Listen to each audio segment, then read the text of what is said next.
ஏன் இந்த மாதிரி விஜய் மேல நீங்க டவுட்டாவே இருக்கிறீங்க அப்படின்னோம்னா ஒரே காரணம்தான். அரசியல் எதிரின்னு சொன்ன திமுகவை அந்த அளவிற்கு பேசிய விஜய் ஒருபோதும் கொள்கை எதிரின்னு சொன்ன பாஜகவை எதிர்த்து அவர் எதையும் பேசவில்லை. அப்புறமும் சொன்னார், என்டிஏ கட்சி கூட்டணியில் இருக்கக்கூடிய கட்சியோட நாங்க எந்த விதமான ஆதரவையும் கோரி எதையும் பண்ணலன்ட்டு. நேத்து தான் தெரிஞ்சிச்சு, அந்த கூட்டணியில அங்கம் வகிக்கின்ற அம்மா மக்கள் முன்னேற்ற கழகம் தினகரனுடைய கட்சியினுடைய ஒரே ஒரு எம்எல்ஏயும் இவங்க வாங்க பார்த்திருக்கிறாங்க. அதுவும் உறுதியாச்சு. எனவே என்டிஏவை இவர் எதிர்க்கவில்லை. எல்லாம் பொய். பதவி அப்படின்ற ஒரு இடத்தை நோக்கி விஜய் நடத்திய ஒரு பெரும் முயற்சி. ஆனால் இதனால் தமிழ்நாடு பலனடையுமா?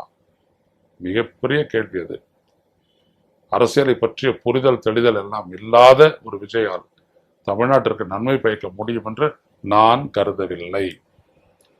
மாறாக விஜயினுடைய கட்சியை மிரட்டி உருட்டி ஏதாவது செய்து தமிழ்நாட்டை தங்களுடைய வசதிக்கு வளைக்க முடியும், நன்றாக தமிழ்நாட்டை சுரண்ட பாஜகவால் முடியும் என்பது மட்டும் நிதர்சனம். விஜய் அப்படின்ற இந்த நடிகரால் தமிழ்நாட்டிற்கு நன்மை செய்ய முடியும், நல்லாட்சி தர முடியும் என்பதற்கான எந்த அத்தாட்சியோ அடிப்படையோ ஆதாரமோ இல்லை.